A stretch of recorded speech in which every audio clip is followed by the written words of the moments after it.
Wargi Bandung, kembali lagi di Ngariung, ngobrol anak negeri untuk Bandung.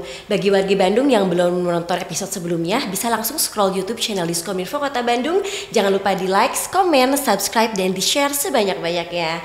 Nih di Ngariung, seperti biasa kami akan selalu menghadirkan narasumber yang akan berbagi informasi seputar Kota Bandung. Dan kali ini kita masuk ke dalam segmen Nguriling.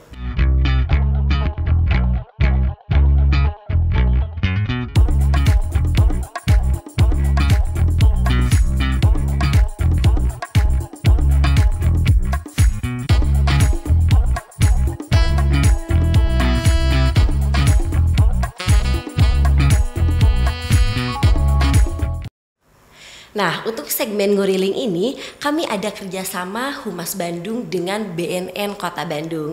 Dan di tengah-tengah kita sudah hadir Dr. Elvin Gunawan, SPKJ. Selamat siang, Dok. Halo Kak Cita, Halo, apa kabar? alhamdulillah kabar baik. Dokter apa kabar? Baik, alhamdulillah baik. Boleh barangkali disapa dulu wargi Bandung ya. Halo semuanya, senang banget hari ini kita bisa ngumpul bareng ya dengan kondisi sehat. Alhamdulillah. Dan moga-moga nanti yang nonton dan lain-lain bisa lebih mendapatkan manfaat ya dari podcast ini. Baik, terima kasih. Boleh nih Dok, mungkin diperkenalkan siapa itu Dr. Elvin Gunawan dulu nih. Untuk jabatannya atau dalam kegiatan sehari-harinya. Oke. Saya Elvin Gunawan, spesialis kedokteran jiwa. Sehari-hari saya praktek di Rumah Sakit Ibu Anak Limi Jati dan Klinik Karya Sehat Nusantara di Kabupaten Bandung. Nah, aktivitas hariannya masih berusaha menyelesaikan S3. Jadi yang stres bukan hanya wargi-wargi ya, tapi dokternya juga stres. Sama ya, semangat. Stres gitu ya. Terus kadang mengisi kegiatan-kegiatan komunitas gitu. Jadi ya begitulah hari-hari saya. Dan sebagai seorang ibu 2 orang anak juga. Wah, hebat. Iya, Dok, mungkin untuk perihal adiksi seperti itu mungkin masih awam ya di beberapa wargi masyarakat Bandung. Boleh mungkin untuk diterangkan apa itu adiksi sih, Dok? Nah, sebenarnya mungkin buat kita awam, tapi kalau buat anak-anak zaman now gitu ya, kalau mereka menyebutnya, mereka tuh udah gapa banget dengan isu adiksi. Bahasanya tuh mungkin kalau teman-teman sering ngobrol di tempat hangout atau nangkring tuh mereka ngomongnya kecanduan. Gitu. Jadi kecanduan tuh bahasa kerennya adiksi benarnya. Cuman ada beberapa kriteria yang memang lebih spesifik untuk adiksi. Jadi kalau teman-teman sudah melakukan sesuatu atau mencoba sesuatu, ketika berhentinya rasanya menderita banget atau ada gejala kayak kok pas lagi nggak pakai nih rasanya nggak enak banget ya gitu. Atau yang kedua naik terus tuh dosisnya. Jadi kalau biasa mungkin kalau isunya adiksi zat ya kayak tablet atau obat-obatan keras, kalau yang di itu obat-obatan legal gitu ya. Itu biasanya tadinya 1 tablet terus naik jadi 2 tablet, naik jadi 3 tablet. Nah, yang terakhir yang paling penting tuh sudah mengganggu fungsi kehidupan sehari-hari. Termasuk kejiwaan itu ya, Dok ya? Termasuk mental emosional. Biasanya orangnya jadi gampang baper atau menjadi mudah marah, atau mungkin kalau memakai dosisnya terlalu tinggi sampai berpikir untuk melakukan hal-hal yang kriminal misalnya.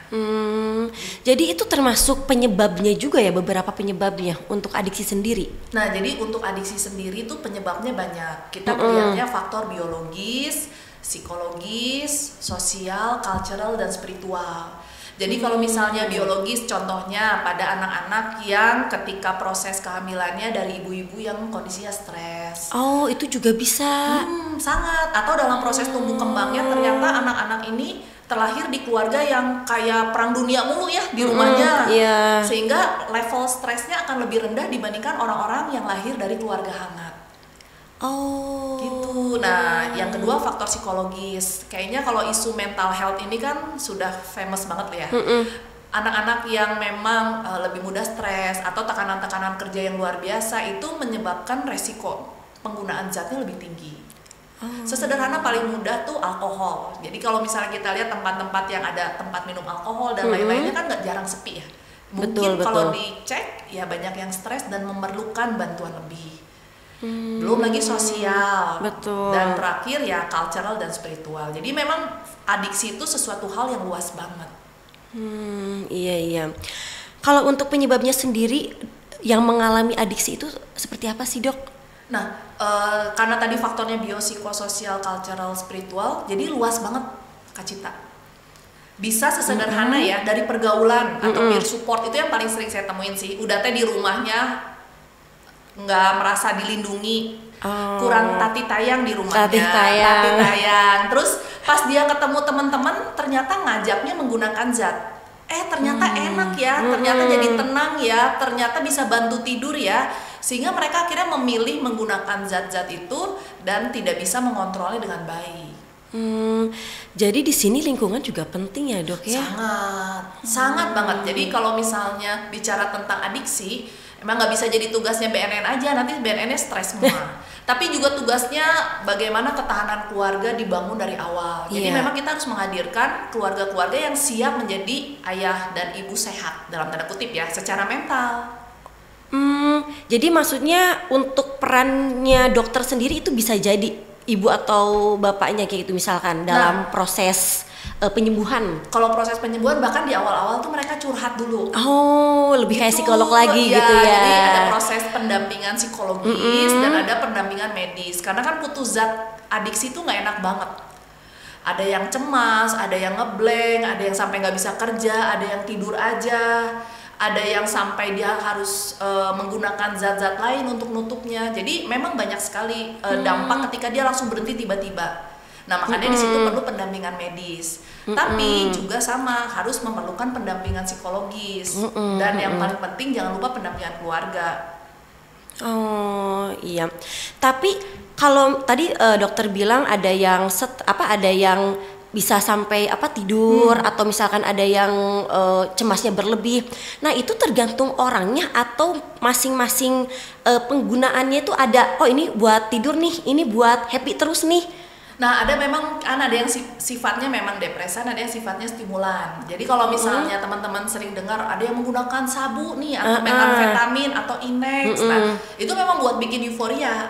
Oh, jadi memang beda-beda untuk penggunaan. Ada yang memang memilih obatnya kita sebutnya downer ya, kayak menggunakan alkohol tuh untuk lebih calming, untuk bantu tidur, untuk bantu supaya nggak overthinking, itu ada. Iya sih, tapi ada juga yang menggunakan alkohol tuh yang malah jadi happy, yang ada.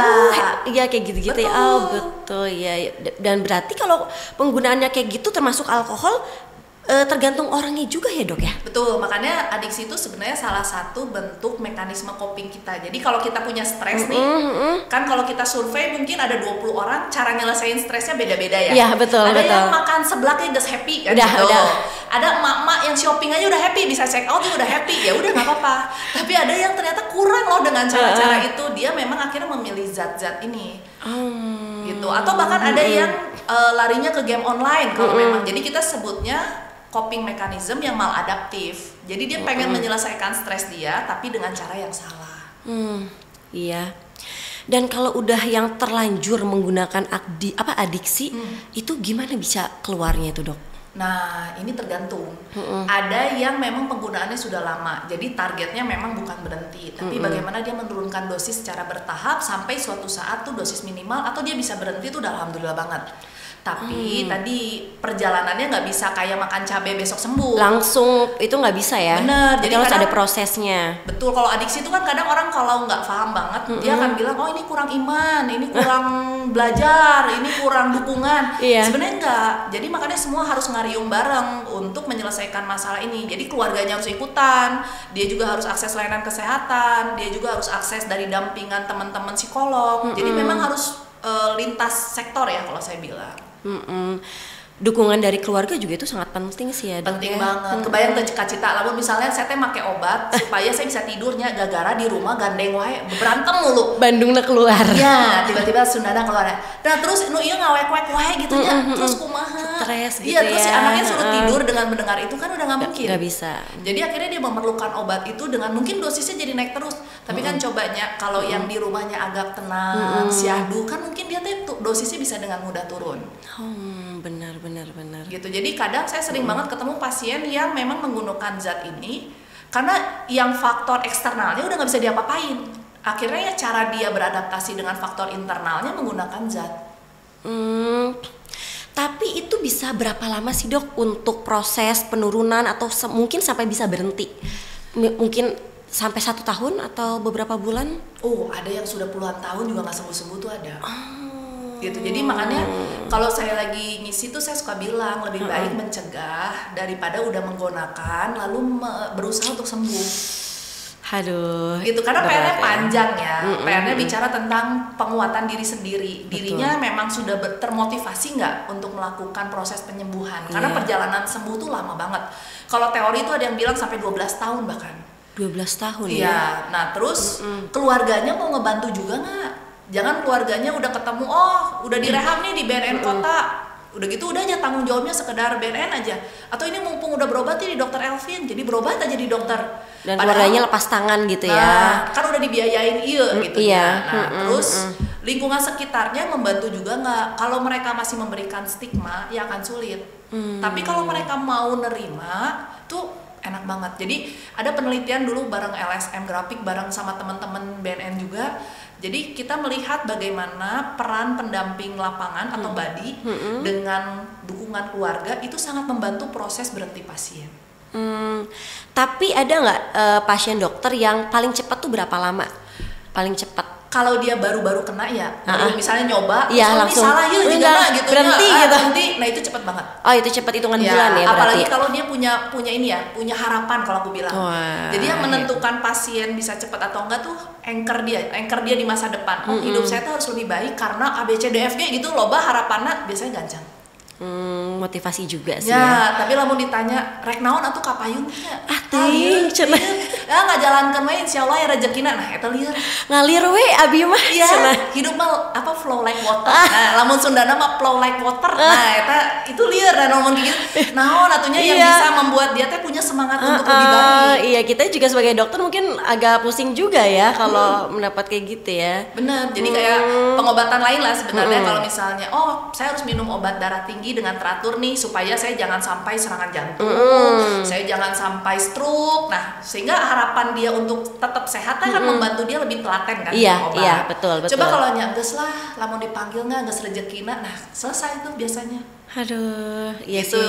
Jadi ya memang harus semangat. Semangat hidupnya harus tinggi juga ya. Iya. Mungkin pesan dari Dr. Elvin sendiri nih untuk wargi Bandung untuk perihal adiksinya. Dalam hal adiksi narkoba. Oke.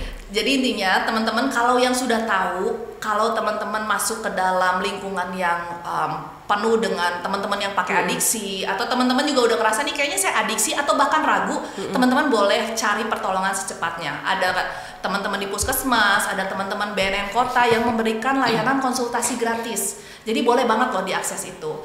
Lalu untuk teman-teman yang memang belum, nggak usah kepikiran nyoba karena biasanya anak remaja tuh hayangnya coba-coba. Jangan coba-coba ya. Dan memang dorongan anak remaja untuk mencoba tuh besar. Betul. Komo babaturana lamun geus makenya hayangna ngasaan gitu nya komo gratis kan gitu. Jadi mangga ieu cenah. Mangga dicobian nah telangkung ieu mah. Nah, itu tuh biasanya dorongan untuk ini masa sih temen ngejahatin, tapi jangan salah loh banyak teman juga yang memang memberikan dampak buruk buat kita. Kalau udah ketemu yang kayak gitu mangga ingkah gitu ya. Udah gitu bye gitu ya. Tolong temannya positif-positif saja. Betul. Jadi di level silaturahim aja gitu kan. Tapi tidak untuk berteman lebih jauh. Nah, untuk teman-teman yang tahu kalau faktor resikonya besar, misalnya keluarganya bermasalah atau punya banyak trauma atau misalnya sering merasa kesepian atau galau nggak jelas, itu boleh banget untuk mencari pertolongan juga supaya teman-teman jangan sampai terpikir untuk melakukan hal-hal yang sifatnya adiktif. Iya. Kalau misalkan pengen konsul nih dok ke Dr. Elvin itu bagaimana? Ada tempatnya kah? Alamatnya di mana? Atau mungkin ada nomor yang dihubungi kan? Bisa boleh disampaikan. Nah itu nanti bisa kalau rumah sakit Ibu Anak Limi Jati atau di klinik Karya Sehat Nusantara. Tapi teman-teman jangan takut, banyak banget psikiater lain yang memang sudah mumpuni banget ilmunya dan kompeten untuk mengatasi masalah teman-teman. Sepengetahuan saya justru di RSUD itu sudah banyak psikiaternya. Lalu di rumah sakit swasta juga bisa. Teman-teman bisa approach.